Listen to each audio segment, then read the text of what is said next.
Alright, we're here for another episode of WCW 2000, the fallout from Slamboree. We're starting off with Eric Bischoff opening the show, and he announces tonight a main event of a four-way number one contenders tag team matchup. It's going to be the Perfect Rhodes of Dustin Rhodes and Kurt Hennig, Lex Luger and Jeff Jarrett, Animal and Hawk, and the made-up team of Diamond Dallas Page and Rey Mysterio.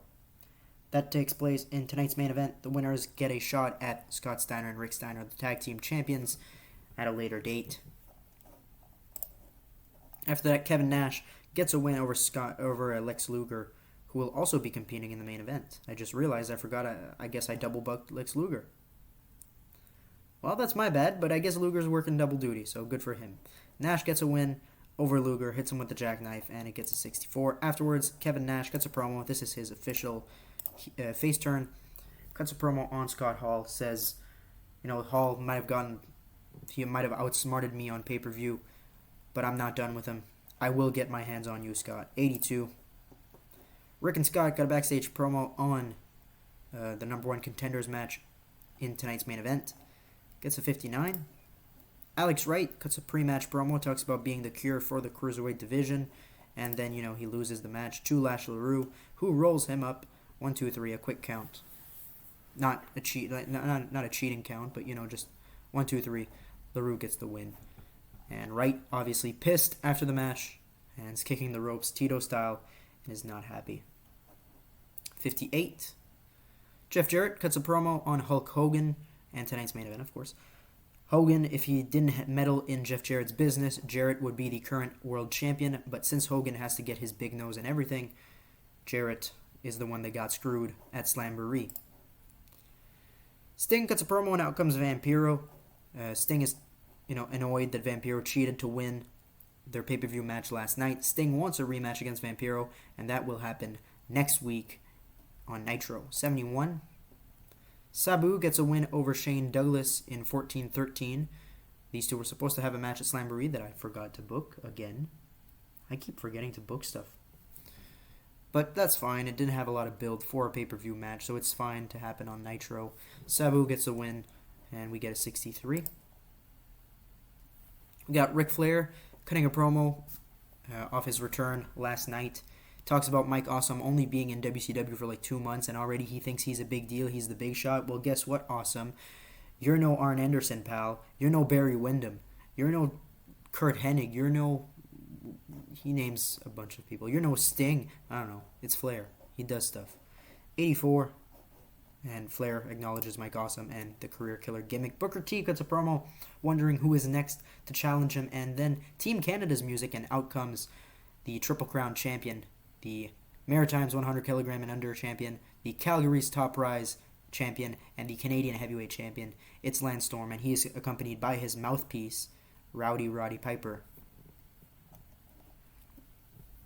And Storm wants a shot at the title. He wants to hold every singles championship in WCW, and there's only Booker T's World Heavyweight Championship that remains, and Storm wants to get his hands on him. So 78 right here. Our main event happens, and the made-up team of Diamond Dallas Page and Rey Mysterio actually get the win.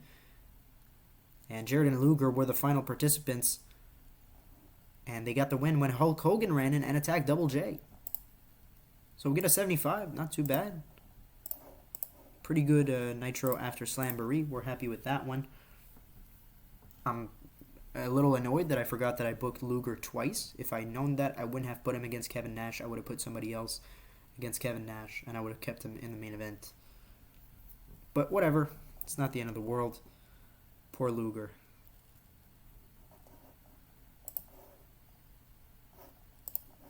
Hardcore Holly got fined. Devin Storm got loaned out. Alright. What did I see? I saw something here. Headbang. Thrasher is gone. Oh no. What about Mosh? If I can get the headbangers, I'll take them.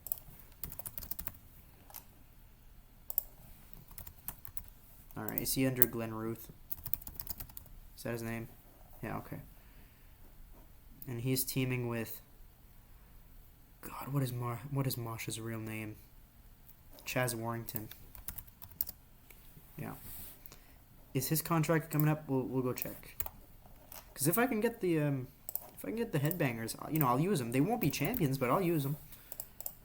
His contract's coming up in July. So we'll shortlist these guys. And then if they want to come in, they can come in. And if they re-sign Mosh and they don't re-sign Thrasher, I'm just going to find somebody else and bring in Thrasher and, like, I don't know, Bosher or something. I don't know. All right, let's go to Nitro. We've got one more show this episode. Let's get right into it right now. All right, let's go. 22nd of May, Nitro. Starting off on the pre-show, Jeff Jarrett gets a win over Christopher Daniels. This is for one reason only, is to get Jeff Jarrett some momentum. He's currently on a downswing, so we have to get his momentum up, else Hulk Hogan will not consider jobbing to Jeff Jarrett on pay-per-view. And quite frankly, I don't know if I want Hogan or Jarrett to lose the match yet. I haven't decided.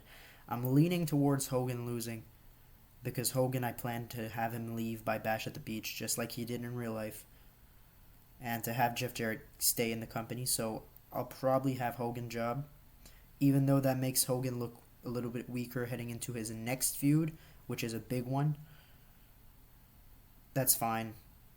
So I think Jeff Jarrett's going to win that one. So for that reason, I need Jeff Jarrett to get some momentum. So for now, he's going to get a win right here over Christopher Daniels, and then next episode I'm going to try to give him some character, some gimmick adjustments, because you can do that with CE, Creative Energy, and give them some more momentum. So we'll try to do it that way. But this gets a pretty good rating. We're winning the show with Booker T, the world champion, cutting a promo, and out comes Lance Storm and Roddy Piper. Storm is the next challenger for Booker T and the World Championship, but tonight Booker T will face another member of Team Canada. He's going to face Eric Young in a singles match later on tonight. 71. Alex Wright gets a win over Lash LaRue, remedies his loss from last week, hits him with the German suplex, and the Cure of the Cruiserweight division gets the win. 42. Chris Kanyon is seen meddling around backstage, his clothes looking disheveled, and Kanyon, he's having a hard time, all right? This is 33 right here. JB interviews Diamond Dallas Page and Rey Mysterio backstage. They are the number one contenders for the World Tag Team Championships. They will face the Steiners on pay-per-view for the World Tag Team titles. 69. Jeff Jarrett gets a promo on Out Comes Hulk Hogan. These two are officially going to be facing off on pay-per-view. So this gets a 78. We got a 4-on-4 action here. It is Psycho Smile teaming with the Bad Street Boys to face against the Harris Twins and Chris Candido and Bam Bam Bigelow of the Triple Threat. And Psycho Smile and Bad Street Boys get the win when Psychosis pinned Ron Harris with the Psycho Guillotine. 59 right here.